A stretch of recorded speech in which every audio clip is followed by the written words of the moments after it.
தலைநகர் டெல்லியிலும் சட்டப்பேரவை தேர்தலுக்கான வாக்குப்பதிவு தொடங்கியிருக்கிறது. சற்று நேரத்திற்கு முன்பு, அதாவது காலை 7 மணி அளவில் வாக்குப்பதிவு தொடங்கி நடைபெற்று வருகிறது. 70 தொகுதிகளுக்கும் ஒரே கட்டமாக தேர்தல் நடைபெற்று வருகிறது. இந்த மாதம் 23ஆம் தேதியுடன் தற்போது நடைபெற்று வரும் அரசின் பதவிக்காலம் நிறைவடைய உள்ள நிலையில், கடந்த மாதம் டெல்லிக்கான சட்டப்பேரவை தேர்தல் அறிவிக்கப்பட்டது. இந்த நிலையில் 70 தொகுதிகளை கொண்ட டெல்லி சட்டப்பேரவை தேர்தலுக்கான வாக்குப்பதிவு இன்று ஒரே கட்டமாக நடைபெறுகிறது. மொத்தம் 699 வேட்பாளர்கள் டெல்லி சட்டப்பேரவை தேர்தலில் களத்தில் இருக்கின்றனர். வாக்குப்பதிவை முன்னிட்டு இன்று டெல்லி முழுவதும் அரசு விடுமுறை அறிவிக்கப்பட்டிருக்கிறது. இன்று பதிவாகும் வாக்குகள் பிப்ரவரி 8ஆம் தேதி எண்ணப்பட்டு அன்றைய தினமே முடிவுகள் வெளியிடப்பட இருக்கின்றன. 70 தொகுதிகளை கொண்ட டெல்லி சட்டப்பேரவைக்கு இன்று ஒரே கட்டமாக தேர்தல் நடத்தப்படுகிறது. காலை 7 மணிக்கு வாக்குப்பதிவு தொடங்கி விறுவிறுப்பாக நடைபெற்று வருகிறது. பாஜக, காங்கிரஸ், ஆம் ஆத்மி ஆகிய கட்சிகளிடையே மும்முனை போட்டி நிலவி வருகிறது. டெல்லி சட்டப்பேரவை தேர்தல் தொடங்கியிருக்கிறது. காலை 7 மணிக்கு தொடங்கிய வாக்குப்பதிவு விறுவிறுப்பாக நடைபெற்று வருகிறது. பாஜக, ஆம் ஆத்மி, காங்கிரஸ் இடையே மும்முனை போட்டி நிலவி வருகிறது. வாக்குச்சாவடிகளுக்கு வரக்கூடிய வாக்காளர்கள் ஆர்வமுடன் வாக்கினை பதிவு செய்து வருகிறார்கள்.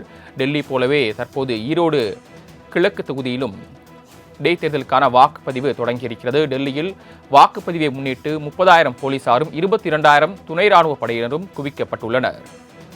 70 தொகுதிகளுக்கு மொத்தம் 699 வேட்பாளர்கள் களத்தில் உள்ளனர். 70 தொகுதிகளை கொண்ட டெல்லி சட்டப்பேரவை தேர்தலில் 699 வேட்பாளர்கள் போட்டியிடுகின்றனர். டெல்லியில் வாக்குப்பதிவு தொடங்கி விறுவிறுப்பாக நடைபெற்று வருகிறது. 70 தொகுதிகளை கொண்ட டெல்லி சட்டப்பேரவைக்கு இன்று ஒரே கட்டமாக தேர்தல் நடைபெறுகிறது. கூடுதல் விவரங்களை சிறப்பு செய்தியாளர் ஜீவபாரதி வழங்க கேட்கலாம். ஜீவபாரதி, டெல்லி சட்டப்பேரவைக்கு நடைபெற்று வரும் இன்றைய தேர்தலுக்கான வாக்குப்பதிவு குறித்த விவரங்கள். நாட்டினுடைய தலைநகர் டெல்லியில் மிகுந்த ஒரு எதிர்பார்ப்புக்கிடையே இந்த தேர்தலானது நடைபெறுகிறது. கடந்த 15 ஆண்டுகளாக குறிப்பிட்ட டெல்லி மாநிலத்தை எப்படி எதுவும் கைப்பற்றணும் அப்படிங்கிற முனைப்போட பாஜக இந்த தேர்தலை அணுகுறாங்க. 2014 இல்லை அதற்கு முன்பாக கிட்டத்தட்ட 27 ஆண்டுகளாக பாஜகவால் டெல்லியில் ஆட்சி அமைக்க முடியலை அப்படிங்கிற ஒரு சூழலில் 3வது முறையாக பிரதமராக நரேந்திர மோடி வந்ததுக்கு பிறகாக இந்த முறை கைப்பற்றி டெல்லியை பாஜக தன்னுடைய கட்டுப்பாட்டில் வைத்துக் கொள்ள வேண்டும் அப்படிங்கிற முனைப்போட தான் இந்த தேர்தலை அணுகுறாங்க. ஆம் ஆத்மியை பொறுத்தளவுக்கு மீண்டும் ஒரு 3வது முறை அந்த ஆட்சியை தக்க வைக்கணும், ஒரு தேசிய கட்சியாக உருவெடுக்கணும் அப்படிங்கிற முனைப்போட இந்த தேர்தல் சந்திக்கிறாங்க. காங்கிரஸ் கட்சியும் அதே போல 15 ஆண்டு காலம் முழுமையாக துறைத்தெறியப்பட்ட ஒரு கட்சியாக தான் காங்கிரஸ் கட்சி டெல்லியில் இருக்கு. அவர்களும் இந்த முறை எப்படி ஏதும் கணிசமான தொகுதிகளை பெற்று ஆட்சி அமைக்கணும் அப்படிங்கிற முனைப்போட தான் இந்த தேர்தலில் அணுகுறாங்க. நீங்க குறிப்பிட்டதை போலவே மிக முக்கியமான பல்வேறு வேட்பாளர்கள் களத்தில் இருக்காங்க.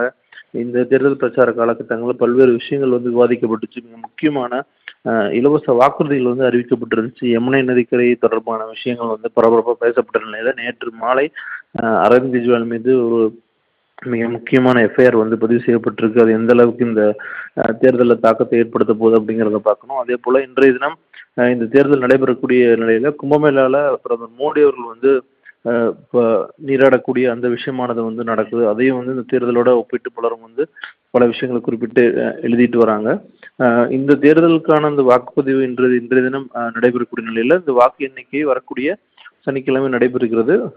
அந்த சனிக்கிழமையில தான் மிக முக்கியமான ஒரு முழு பெரும்பான்மை யார் பெற போறா. ஏன்னா 2014 அந்த காலகட்டங்கள் அந்த தேர்தலில் முழு மெஜாரிட்டி கிடைக்காம காங்கிரஸும் ஆம் ஆத்மியும் இணைந்து இந்த ஆட்சி அமைச்சிருந்தாங்க. அது வெறும் 49 நாள்கள் அந்த ஆட்சியானது முடிவுக்கு இருந்துச்சு. அதன் பிறகாக நடந்த 2 தேர்தல்களையும் முழு பெரும்பான்மை பெற்று தான் ஆம் ஆத்மி ஆட்சி அமைச்சிருந்தாங்க.